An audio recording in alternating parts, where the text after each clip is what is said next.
Hello friends, welcome back to my channel Naruto Storm. So friends, if you like the video, please subscribe to our channel. So today you are watching the 7th episode of the series What If Naruto Had Been Chosen for a Different Squad. So now my friend Alexander will tell you the story of episode 7. Naruto did not sleep well that night. Of course, that was like saying that Uchiha Sasuke was a little stuck up, or that Sakura was slightly enamored of him. In other words, a massive understatement. He tossed and turned until dawn, sleeping fitfully for only a few minutes at a time. Each time he managed to drop off, he'd have such disturbing dreams that he'd thrash himself awake in short order, barely avoiding hitting Shino as he slept next to him. He pondered the new ninja's way he and Hinata were going to follow as he first dozed off, but then he abruptly found himself reliving that fight again. He was strangling the fire ninja. What was his name? Koro. He could still feel the man's throat under his fingers, but it was the terror that shone in his eyes that Naruto couldn't forget. The man had been afraid of him, and worse, he'd enjoyed that fear. He'd lapped it up like his landlord's cat with a saucer of milk. He'd been disappointed when the fire grew too close to Hinata and he had to break the man's neck to stop his fire jutsu. Naruto knew that a shinobi would sometimes be required to kill an enemy in order to complete his assignment. They even talked about it at the academy, and an old man from the hospital came and talked to each student privately after that lecture. Naruto grimaced. When he'd met with the man, Oji-san said before dismissing him was that he doubted Naruto would have any problems. At the time, he thought he'd been praised and left with a smile on his face. Now, Naruto knew the man was making an oblique reference to the Kyuubi. After all, demons enjoyed killing, didn't they? So in the depths of the night, Naruto stared up at the darkness inside the tent he shared with Shino and wondered if the villagers had been right all along. Only a monster would savor someone's fear like that. He already had the demon's red chakra running through his body, was it corrupting his mind as well? For a moment, he cursed Kurenai for teaching him to think things through, because now he could only lay there as his mind and emotions churned.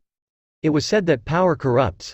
How much more would that be true for power that flowed from a corrupted source? Inside him was the demon that wrecked Konoha and stole the life of its greatest leader. If it was corrupting him, shouldn't he try to do the honorable thing while he was still capable of feeling loyalty to Konoha? At one point, he began to think about reaching for a kunai, but then he remembered the mission they were on. Shino was still injured, and most of their group tactics depended on Naruto, as backup if nothing else.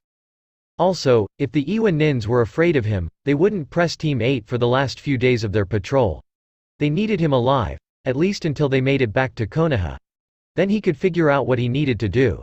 If something happened to him after they returned, the Hokage wouldn't send them on another dangerous mission until a replacement had been assigned. Maybe someone who wasn't stupid. Naruto slipped the metal ring off of his finger a couple of minutes before his alarm was due to shock him awake. He wearily climbed out of the small tent, gritty eyes blinking at the gray light of dawn. He shrugged into his jacket, trying to ignore the small flecks of dark brown amidst the green of his sleeve. He'd need to take a trip to the laundromat when they returned, or would he? Naruto shook his head. He'd been up all night thinking, but he still didn't know what to do. He gathered more wood for the fire, moving as silently as a wraith through the early morning stillness. When he returned to the camp, Kurenai-sensei was awake, sitting near the fire with a folded map in her lap. Her red eyes were expressionless as she studied him. "How did you sleep?" she asked, the concern in her voice evident, even to him. Naruto shrugged, not trusting his voice. Hinata was a little sore when she awoke. For all that, she'd slept soundly. It was hard to believe that yesterday hadn't just been some elaborate fever dream.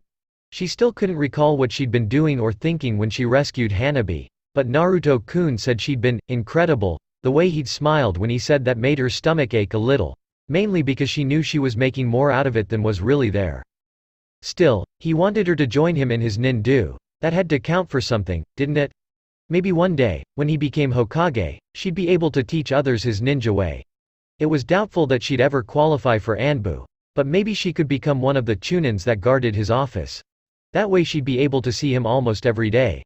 Surely he'd still have a smile for his old teammate, even after he became Hokage?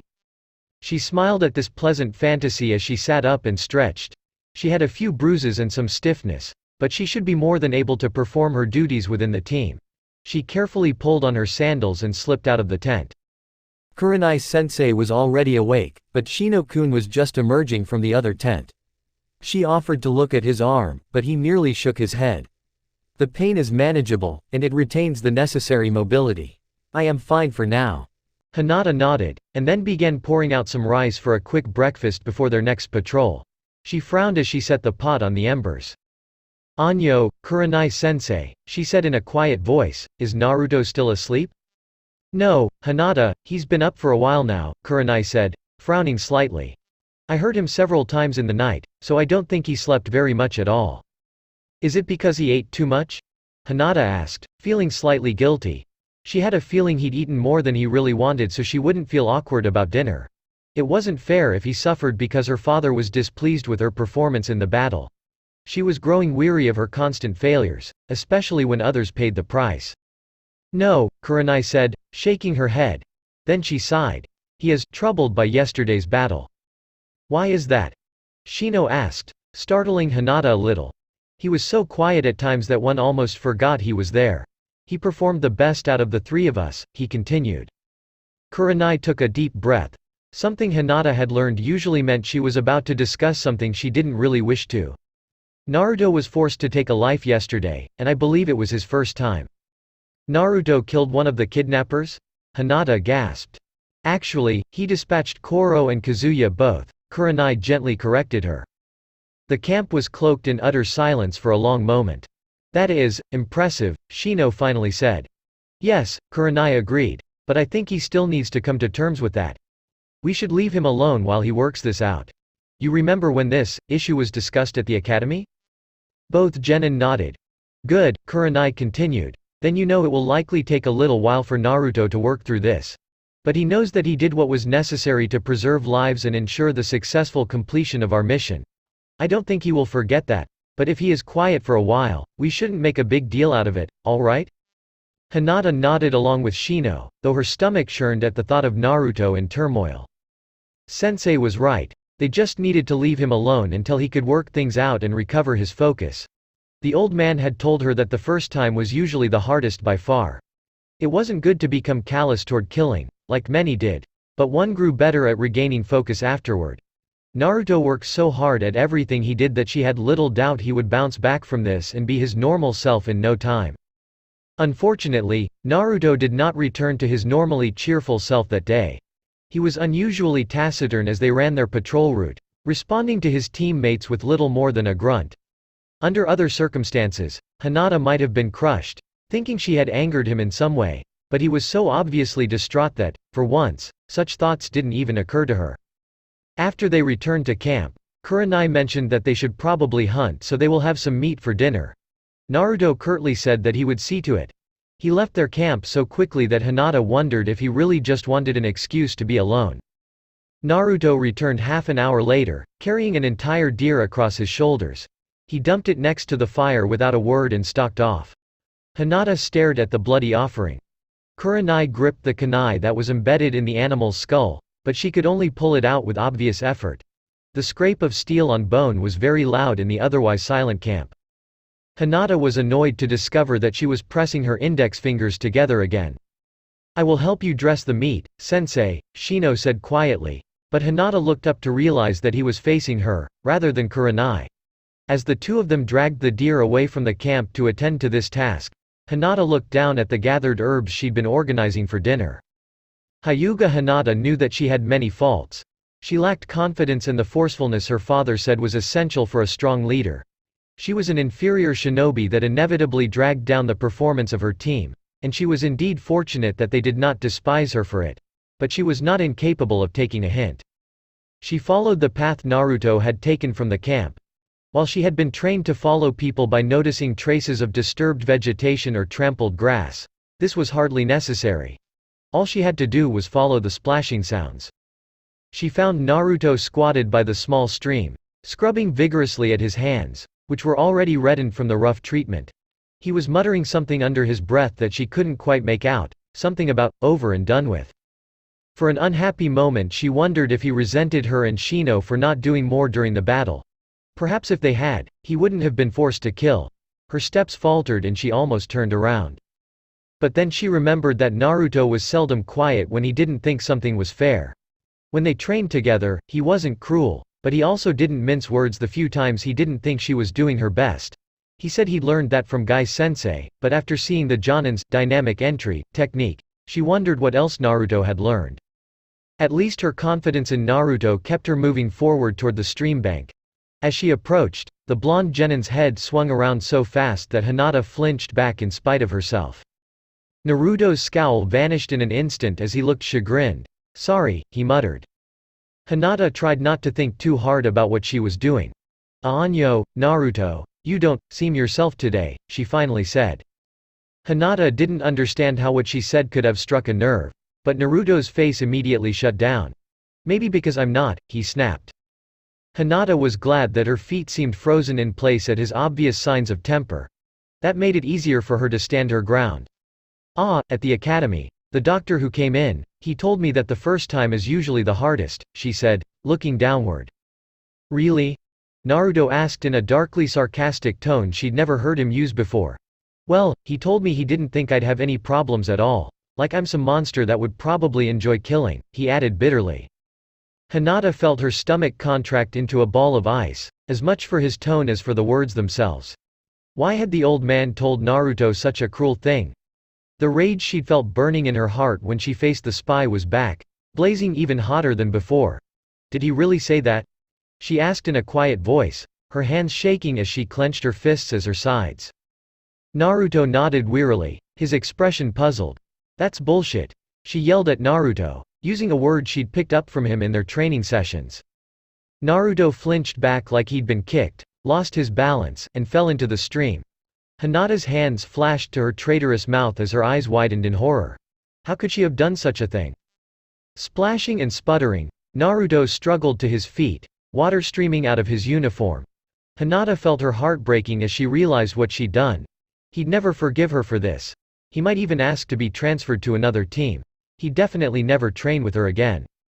Hinata began trying to formulate an apology of sufficient magnitude to salvage her friendship with her teammate as he wiped at his face, spat out some muddy water, and snorted.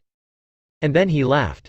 It was more of a rusty chuckle at first, but it grew smoother and louder until he was halfway bent over, holding his knees for balance and whooping like a madman at the tops of his lungs. Hinata was still frozen in place as Naruto sloshed back up onto the bank. He took off his jacket and began trying to wring it out. "And I just got this thing dry too," he muttered. That statement seemed to snap Hinata's shocked awareness back into her body again. "I am sorry, Naruto, I didn't," she tried to apologize. He waved off her apologies. "It was my own fault," he said. Then he cleared his throat and did a rough imitation of Iruka-sensei's voice. "But I am just shocked, shocked I tell you, at such coarse language." Hinata felt her face reddening. "I didn't mean to, I was just." Her voice trailed off and she took a steadying breath. She raised her chin and looked Naruto squarely in the face. "He had no business saying something like that to you, Naruto-kun. That is what I meant to say." Naruto looked up from plucking the soaked t-shirt away from his chest. "Maybe you were more accurate the first time," he said with a sigh. Then he peeled off the sopping wet fabric. Hinata abruptly turned and looked away. She listened to more water droplets hit the grass behind her as he slowly wrung out his shirt. He wasn't doing anything provocative, but she was still intensely uncomfortable. This made her feel faintly ridiculous, as they'd been camping along the border for weeks now. Trying to distract herself, she thought about his ominous words as she arrived. "What did you mean about not being yourself?" she asked him without thinking. Naruto did not answer at first. Worried about having given offense again, Hinata turned back around. Naruto was lost in thought, the t-shirt dangling from his fingers. He looked up at her after a moment, and then pulled it back on. When he met her eyes again, Hinata was stunned to see something she hadn't expected to see. Fear. Her teammate, who killed 2 missing nins to protect them the day before, was showing more fear than she'd ever seen in him before. Was it possible that the old man had been right, and that Naruto was somehow destined to become some kind of mentally unbalanced killer? Something about that just didn't ring true though. This had to be bigger, much bigger to scare the future Hokage of Konoha. Somehow, thinking about things bigger than Hokages let something begin to fall into place in her mind. "Does this have something to do with the red chakra?" she suddenly asked. Naruto slumped to the ground like his legs could no longer bear his weight. He sprawled next to his damp jacket. "Yes," he whispered. Hinata felt uncomfortably like an inquisitor, standing over him like that, so she gracefully knelt on the grass next to him. I noticed the seal on your stomach, the first time you used your chakra pulse technique, she said slowly. At first I thought it was some training method you used to build up your chakra. But I consulted all the scrolls one could find on seals, and the only things I could find that used seals that complex were prisons, Naruto said quietly, cutting her off. He stared at her for a long moment, his expression indecipherable. Hinata was almost afraid to breathe, wary of breaking this fey mood he'd fallen into. This was important. She knew it the same way she knew Naruto would find a way to become Hokage someday. But why was she almost shivering with fear? They never celebrate my birthday, he said slowly, his eyes never leaving hers. Why? She asked in little more than a whisper, even as her heart wrenched with pity and that cold voice in the back of her mind told her that she didn't really want to know the answer to that question. Better to let things go on as they were. Naruto sighed. I was born on October 10, 12 years ago, he said. Hinata had always been the fact-checker for their group planning sessions, but everyone in Konoha knew what day that was. That's the day the Kyuubi, her voice trailed off as her eyes went wide. Naruto looked down, but not before Hinata saw the light go right out of those bright blue orbs. The fourth Hokage couldn't kill it. No one could. So he sealed it into a newborn infant. You, Hinata whispered. It was an effort to even move her lips, as the enormity of what she just had confirmed crashed down on her. Yes, he said in a dead voice. The third Hokage made a law forbidding anyone from revealing that secret except me, so you can't say anything. But our mission will be over in a few days. After that, you guys can get a new combat specialist. Why? She choked out. Was he angry that she'd figured out his secret? Or had she pressed him too hard for answers? She clenched her jaw to keep from crying out in dismay. Naruto shook his head like she was an annoying fly. Why? He asked in a puzzled voice. Hinata, there's a demon inside of me. It almost got out when I was fighting those guys. I could have killed all of you. Did you try to let it out? Hinata asked, trying to suppress her revulsion at what had been done to him. To be honest, there was some fear as well. Her clan had suffered heavy losses when the Kyuubi attacked, losses they had yet to recover. No, Naruto said quickly. But, when I got the drop on Koro, he swallowed thickly, strangling him, and he was terrified of me and all this red chakra that was pouring out of me. And I was enjoying his fear. He was blasting out all this fire, but it couldn't stop me. I kept squeezing until I saw the fire was about to reach you. Then I broke his neck to stop it. His voice trailed off and he raised his haunted eyes to hers. Hyuga Hinata had watched Uzumaki Naruto for years before they were placed on the same team. She thought she'd seen all his moods. Happy, angry, frustrated, mischievous, but nothing like this. He looked sad and old, in a way. He seemed so lost and alone that she realized that much of what she'd admired before this day had been merely a mask. In a sense, she felt betrayed that her idol of confidence and determination had been revealed to have feet of clay. At the same time, her heart ached as she wondered how many people, if any, had ever seen this side of him. Naruto, she said gently. I don't think a demon would care if I were burned or not. But that just means that our personalities may be mixing, Naruto insisted. I care about what happens to you now, but what about next mission? Will I stop caring then and let you die? Hinata just shook her head violently, making her bangs rearrange themselves. Not you, she insisted, never. You don't understand, Naruto insisted. I was scaring him and I was enjoying it like some sick freak. Anyo, Hinata murmured as she tried to get her emotions back under control. What she'd learned was huge, but she'd have to digest that later. Naruto needed her to be calm and rational right now. Koro is the one who burned you. Naruto nodded, but didn't say any more. Did he do other things to anger you, besides hurt you and Shino? Hinata asked shrewdly. Naruto's face reddened, but he just nodded and did not otherwise answer. Naruto, the old man told me that such feelings are normal in a violent confrontation. Hinata continued in a voice that was almost serene compared to earlier. Naruto blinked. Really? Hinata nodded. So you don't think, Naruto began, but let his voice trail off as Hinata shook her head. Are you okay with this, Hinata? She looked up at the almost pleading tone in his voice. Whether it was that or the haunted look in his eyes, something gave her the courage to lean forward and put her hand on his forearm. The skin was cool and damp from his recent dunking, but it warmed rapidly under her fingertips. I would rather have you stay with Team 8, and Naruto-kun, she managed to choke out before her throat completely closed off. Naruto gazed at her with something akin to wonder in his eyes, and it thrilled her to the core that she had made that dead look go away.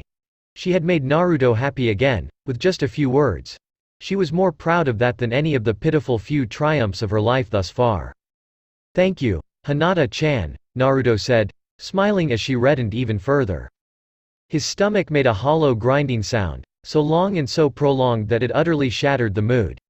Naruto ducked his head sheepishly as Hinata quickly withdrew her hand from his arm. Her hand covered her mouth, concealing a shy smile. "I should be getting dinner started," she said as she gracefully rose to her feet. Naruto grabbed his jacket as he rolled to his feet. He carried the damp fabric as he followed Hinata back to the camp. "We have sufficient meat to last for the remaining duration of our assignment," Shino reported as Hinata rejoined them around the smokeless fire. He was carefully unwinding the bandages on his forearm. Hinata nodded and began preparing skewers as Naruto ducked into the boys' tent. "Sensei," she said quietly, and Kurenai looked up from the kunai she was sharpening. "Yes, Hinata?" Kurenai asked. "I think you should talk to Naruto," she answered calmly, though she was still seething inside. The counselor who spoke to him at the academy gave him extremely poor advice. "Why would he do that?" Kurenai asked, peering intently at her. "Anyo," Hinata said, her eyes flickering over at Shino for an instant. "I am not permitted to say," she replied. "Does this have to do with the Kyuubi?" Shino asked in a perfectly normal tone of voice. Hinata froze in place. Naruto's head shot out of the tent at the word, Kyuubi. He frowned at Hinata, who began stammering denials of having broken the law as he crawled out of the tent in a pair of shorts and a dry t-shirt. "I am not stupid, Naruto," Shino said evenly, turning toward the boy and beginning to tick off points on his fingers. "You have a chakra capacity exceeding that of most jonin. Even thought you have just become a genin. You can master highly chakra-intensive techniques with far more ease than you can master less demanding ones, suggesting that your chakra capacity is literally filled to overflowing most of the time. Even the most forthcoming adults of Konoha are strangely unwilling to discuss the reasons why you are shunned by most. There are no physical relics from the nine-tailed fox, even though our history texts state that it was slain by the fourth Hokage. Your physical stamina is superhuman and you recover from minor injuries at a rate unprecedented for someone not under a physician's care. Your birth date is a matter of public record, as are the unusual birthmarks on your face. And finally, when we spar, I can have half my colony feed off of your chakra until they are replete and you do not even notice." He closed his hands and seemed to look Naruto squarely in the eyes. "I am neither stupid nor unobservant." Hinata's mouth was hanging open, though she was relieved that Naruto knew she hadn't revealed his secret. Their sensei looked both proud and amused. The last member of their team was neither. "You stuck your bugs on me when we sparred?" Naruto demanded, outraged. "That's cheating." "I was curious as to whether your increased speed was from chakra or purely physical conditioning," Shino replied. Naruto made a face. "I am so smashing them if you do that again," he threatened. "It would be useless to do so," Shino replied, "since you seem to have inexhaustible chakra reserves. It is also not good for the Kikai to gorge on chakra." "You get fat bugs?" Naruto asked, and then gave a shudder. "Never mind, I don't want to know. How long have you?" "I have suspected for a while. Our last sparring session at the inn was the last data I needed. I finalized my conclusions and eliminated the alternative hypotheses after we established our camp here. The only possible explanation for the observed facts was that the Kyuubi had been sealed to you or merged in a similar fashion." The bug user looked down and began smearing a clear ointment on his burned wrist. Naruto came out of the tent to sit down by the fire. In his black t-shirt and dark orange shorts he looked younger in a way. His weights were still visible on his arms and legs, but Hinata almost didn't even notice them anymore. He rubbed at his eyes and Hinata remembered Sensei saying he hadn't slept well the previous night. "So Shino, do you have a problem with this? It being sealed inside me?" he asked. "The Hokage would not have placed you on a genin team if you were dangerous in any way," Shino responded. "Our sensei is unusually solicitous of our physical safety, and she does not seem apprehensive regarding your presence. Your more unusual attributes, which I surmise are effects of the Kyuubi being sealed inside you, have proven to be an asset, both in training and during confrontations." Naruto nodded slowly at this, but Kurenai-sensei spoke up. You have spoken about the Hokage's motivations, as well as my own, Shino, she said. What are your personal observations? Shino glanced at their sensei with what Hinata might have considered annoyance, had it come from another. He paused briefly, and adjusted his glasses before speaking. Based upon my interactions, I find the reactions of the villagers to be illogical and poorly thought through. Naruto bears them far less ill will than many others would in his position, something that would be impossible if he were being influenced or possessed by a demonic entity. Also, his solicitude towards certain of his superiors and colleagues is at odds with such a negative characterization of his personality. Naruto just blinked at their teammate. Then he turned toward Kurenai-sensei. He's saying that you're too nice a person for him to worry about that, the Jonin said with a sigh. Oh, Naruto said. He turned back toward Shino. Why didn't you just say so? He asked. Shino did not answer, and instead began rewrapping his bandages. Hinata moved to help him, but he waved her off, proving to be surprisingly dexterous with his left hand. Hinata went back to preparing the skewers while they all sat in silence.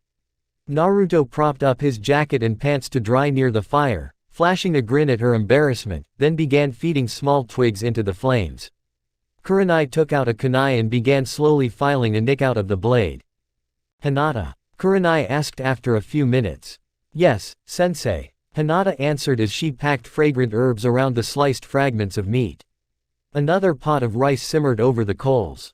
Why did you say I needed to talk to Naruto? The Jonin asked as she tested the edge of the kunai she'd been sharpening. Hinata swallowed. She gave Naruto an apologetic glance. Sensei, I do not believe Naruto received the proper instruction at the academy on the subject we discussed this morning. Kurenai-sensei's eyes widened as she seemed to understand what Hinata was hinting at. Hinata didn't want to repeat Naruto's painful words if she could help it. The idea of anyone saying that to someone training to be a shinobi was awful, but saying it to someone like Naruto-kun was just unforgivable. Sensei seemed to share her opinion because her eyes narrowed and the air suddenly felt much colder. The three genins froze in place as the killer intent swept over them. It was fortunate that all of them knew they were not the target of this rage. Naruto, come with me, Kurenai snapped. Naruto jumped to his feet and followed their sensei out of the clearing without a word. Hinata swallowed and resumed preparing dinner, hoping that the familiar task would soothe her taut nerves. Naruto was thoughtful as he and Kurenai returned to their camp, following the appetizing smells of Hinata's handiwork. He was a little embarrassed that he hadn't really considered that the old man might have sought to sabotage him as much as the instructors who hated him. The old man was an expert on human psychology, which was why he conducted the counseling sessions, and he'd known his own subject well enough to know how to conceal his distaste for the Kyuubi's jailer. That's what made his false advice and assessment so effective. But it didn't make Naruto feel any less stupid. Kurenai's anger had been awe-inspiring, not to mention a little frightening. When they'd withdrawn far enough from the camp for a private discussion, she made him sit on a fallen log and tell her everything that was said during the counseling session.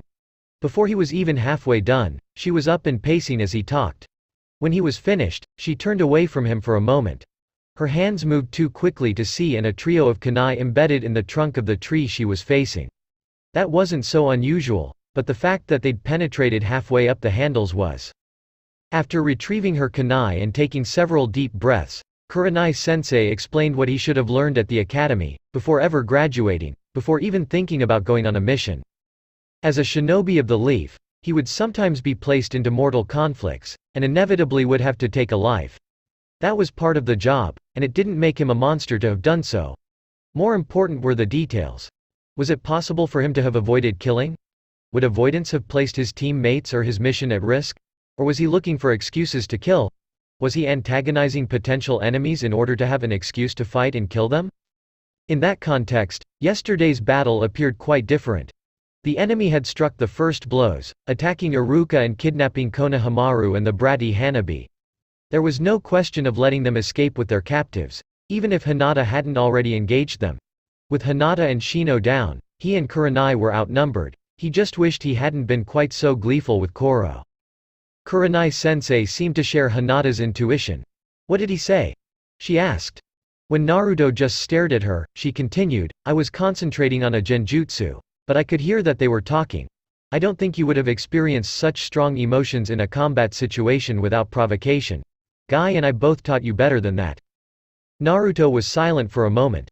The big one told Koro to cook me so they could gang up on you. Koro said he'd rather take his time with Yu and Hinata, he whispered as his nails dug into his palms. His hands still shook. Kurenai quickly leaned forward, grabbing his shoulder and shaking him. Naruto. What? Naruto asked, shaking his head to clear it of those memories. Try to calm down, she said. Your chakra was spiking very strongly, and I could see a faint red glow around you. As I said before, you seem to tap into its chakra when you are feeling strong negative emotions. I'm sorry, sensei, Naruto mumbled as he looked down. I was just. You were just acting in your role within the team, she finished for him. A role I set for you and a role you fulfilled beyond my expectations yesterday. But Shino and Hinata got hurt, Naruto protested. Kurenai frowned. I do not expect you to intercept every blow aimed at your teammates, Naruto. That would be an unrealistic, not to mention unfair, expectation to place upon you. I apologize if that was the impression I had given. Do you think Shino and Hinata are weak? No sensei. Naruto said quickly.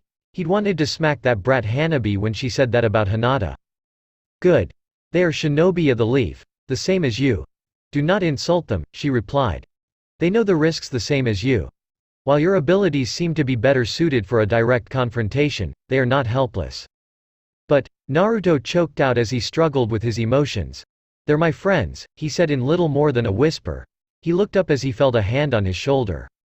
Kurenai was sitting on the log again, smiling at him. Was that so hard to admit, Naruto? You care about your friends. That doesn't sound like the behavior of a demon, or a hardened killer, does it? Naruto slowly shook his head. I don't want anyone on Team 8 getting hurt, he said. Kurenai gave his shoulder a squeeze, startling him as she removed her hand. I know how you feel, she said quietly. I felt the same way about my team when I was a genin. Killing an enemy is never something to be taken lightly, but when it is done in defense of another life, no one will fault you, Naruto. But I was enjoying, Naruto protested. Their threats made you angry, didn't they? His sensei asked. Naruto took a deep breath and nodded. He didn't even want to think about that again. That person also taunted you as we fought, Kurenai added. While you did not allow him to goad you into making a mistake, it is understandable that you might feel a sense of vindication when you were finally able to come to grips with him. Does that make sense to you? I suppose, Naruto said in a dubious voice. Kurenai sighed. Given that you seem to tap into the red chakra easier when you are feeling strong emotions, there is a possibility that your prisoner will attempt to influence you at such moments. However, your behavior during that skirmish was well within the bounds of acceptable behavior for an active duty shinobi. Stay on your guard the next time this happens and I am sure you will continue to make me proud to have you as a student. Naruto felt like he'd been clubbed. Proud? He stammered. Kurenai just stared at him incredulously. Naruto, you defended your team and defeated 2 enemies of higher rank. I am not sure I would have been able to defeat all 3 at once, so you quite possibly saved several lives yesterday. Do not let your concerns blind you to the fact that you performed your role well above my expectations. Naruto felt like an idiot, sitting there with his mouth hanging open. But he was completely numb. An hour ago, he'd been thinking about, well, never mind. Now, his sensei was telling him that what he'd done yesterday made her proud of him, and that he had done nothing he needed to worry about. It was almost too much for him to deal with. Kurenai sniffed the air. I think Hinata has dinner almost ready. We'd better get back or we'll hurt her feelings, right Naruto? He nodded dumbly and stood up to follow his sensei back to the camp. His mind was still trying to catch up, but he knew it would. Eventually. Shino carefully flexed his right hand, feeling the dull ache as the skin pulled taut under the bandages. The medicinal cream Hinata loaned him was surprisingly effective at dulling the pain. When he asked her where she had purchased it, she shyly admitted that she'd made it herself. He wondered how she had become so adept at medicinal preparations, but he wasn't sure he really wanted to know. While Naruto wasn't the most perceptive of shinobi, he had been able to sense that something was not right with Hinata and the other Hyugas. It was hardly his place to pry into the workings of another Konoha family, let alone a clan with the influence and secretive nature of the Hyugas. However, once Naruto had raised his suspicions, it was almost impossible for him to not pick up on any clues that presented themselves. He wondered if his teammate had done that on purpose, but that seemed unlikely. Naruto was hardly manipulative. He lacked both the awareness and the inclination to make use of others in such a way. He was, for example, still ignorant of Hinata's feelings for him, which was an impressive feat in and of itself. He might have compared the Hyuga girl's affection for Naruto to the behavior of Uchiha Sasuke's fan club, but for several key differences. Hinata's behavior was far less forward than that of the Kunoichis who pursued the last Uchiha of Konoha. She funneled her energies into improving her abilities by training with the object of her affections, a far more useful activity than pointless histrionics and bickering with rivals. Not that Hinata had too many rivals, of course. And that brought him to the last major difference. Given what he had seen of Uchiha Sasuke's behavior, he seemed less than interested in any of the Kunoichis chasing him. As an object of romantic attentions, he was far too self-absorbed and taciturn to make an ideal partner. Rather, they seemed to be chasing an impossibly idealized mirage they had built up in their minds and dubbed Uchiha Sasuke. They pursued the boy because they didn't really know anything about him. Hinata, on the other hand, seemed to understand Naruto better than anyone else, and it was only after being on the same team with them for months that Shino was starting to realize that. Aburame Shino had always prided himself regarding his observational skills. He liked to think that he saw things as they were, rather than letting emotions or prejudgments cloud his vision, so this was a particularly galling conclusion to reach. Nonetheless, correct behavior required that he admit his error. "Hinata," he said quietly, watching her turn the fragrant skewers over the coals. "Yes, Shino?" she said, looking up. "Do you recall our conversation at lunch the day we were assigned to Kurenai-sensei?" Hinata didn't answer, but merely nodded, her eyes curious. "Upon further consideration, I am forced to conclude that you were accurate in your initial assessment of Uzumaki Naruto, and I was incorrect," Shino said, trying to maintain his normal, precise diction. Hinata frowned at him, which was somewhat unexpected. "Are you saying that because of what you had confirmed today?" she replied, her voice somewhat sharp, which was even more surprising.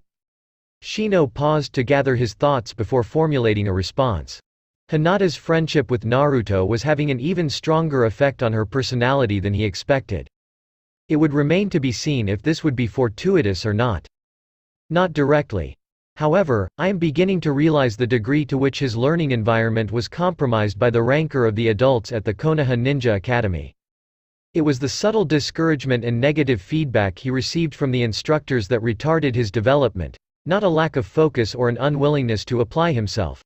Observing his progress after he began working with jonins like Kurenai-sensei and Maeda Guy has given me a much more accurate conception of his work ethic and overall capabilities. This has, in turn, drawn me to new conclusions. Hinata's pupil-less eyes seemed to look right through him, even without the Byakugan active. Shino found himself somewhat uncomfortable under that gaze, which was another first. While he'd hoped Hinata would be able to coax Naruto out of his funk, he had no idea what passed between them while he and Kurenai dressed out the deer. Whatever transpired, it seemed to have had a significant effect on both of them. Naruto had revealed his secret to someone, probably for the first time, and it seemed to have galvanized the normally shy Kunoichi. "What are your conclusions?" Hinata asked, snapping Shino's mind back to the present. "I think you may be correct regarding his potential. With help, he may well become Hokage someday," Shino said. Hinata's eyes widened slightly, and then she nodded. "With our help," she added. Shino computed the probabilities of him recovering consciousness yesterday before one of the kidnappers killed him. Without Naruto's presence, they were marginal at best. "With our help," he agreed. "Thank you, Shino-kun," Hinata said, smiling. Shino straightened his glasses. "Konoha will prosper with a strong Hokage," he said. Naruto felt almost giddy with relief as he sat down next to the fire. Shino and Hinata looked up as he and Kurenai returned. But Hinata just smiled and returned to her cooking while Shino did whatever he did behind that collar of his. "I'm sorry I was acting like a jerk earlier," he said. Shino made a small noise that almost sounded like a snort. "Anyo, Naruto," Hinata said as she carefully laid the hot skewers on the plates, "we understand now."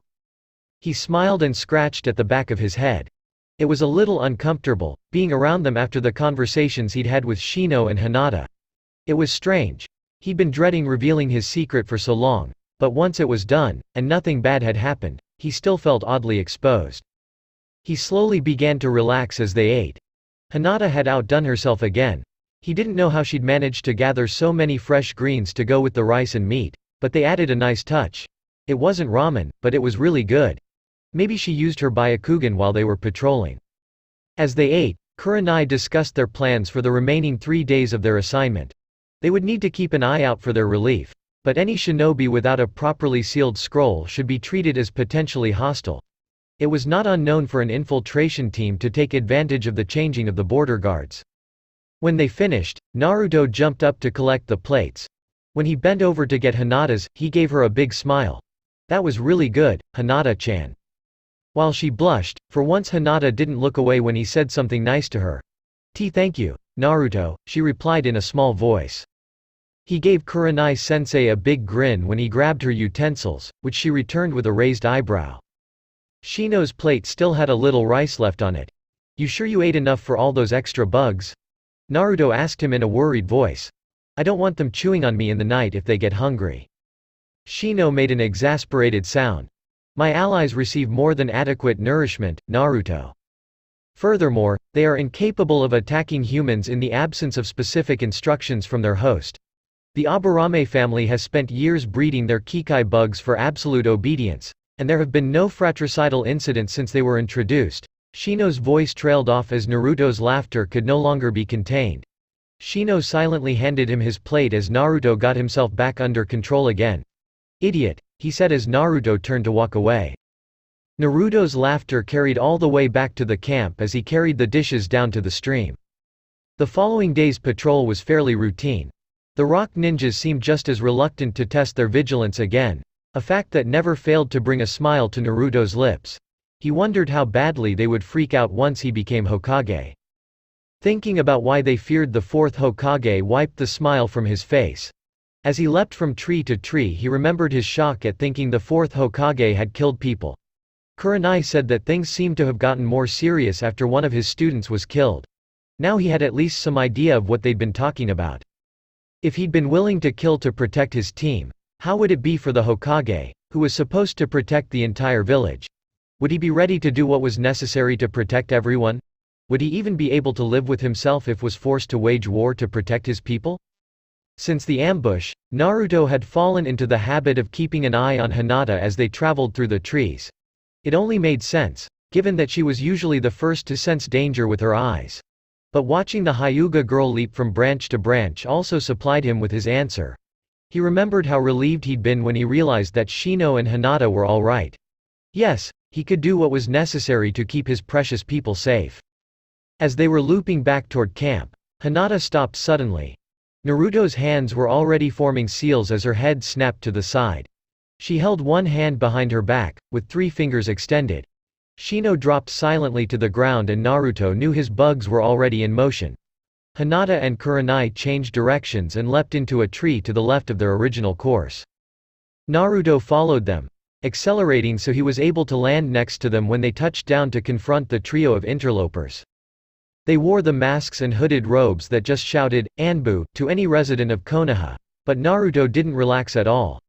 Kurenai said they needed to beware imposters, and she and Hinata would be right in the middle if a potential battle broke out. "Can we help you?" Kurenai asked coolly. Naruto noticed a couple of Kikai bugs pass by his feet, heading toward the intruders. "We're your relief," the middle Anbu said in a bored tone, his voice slightly muffled by the boar mask. "You're early," she observed. "Hokage's orders," the Anbu replied laconically. "Do you have proof?" Kurenai asked. The boar-masked Anbu slowly pulled out a scroll tube and tossed it to the Jonin. Naruto blurred into motion, snatching the scroll out of the air and pivoting so his body was between it and his team. "Hinata," he barked. The Anbu dropped into defensive stances as Naruto braced himself for an explosion or attack. "It's all right," Hinata said quickly, her pale eyes glowing in the afternoon sunlight. "Just paper and ink. No chakra." Naruto relaxed slightly, and handed the scroll to Kurenai. Out of the corner of his eye, He saw her closely examine the seal before breaking it and scanning the message. "Suspicious little bastard, aren't you?" the boar-masked Anbu asked in a conversational tone. "But you do well not to startle us. Someone could have gotten hurt."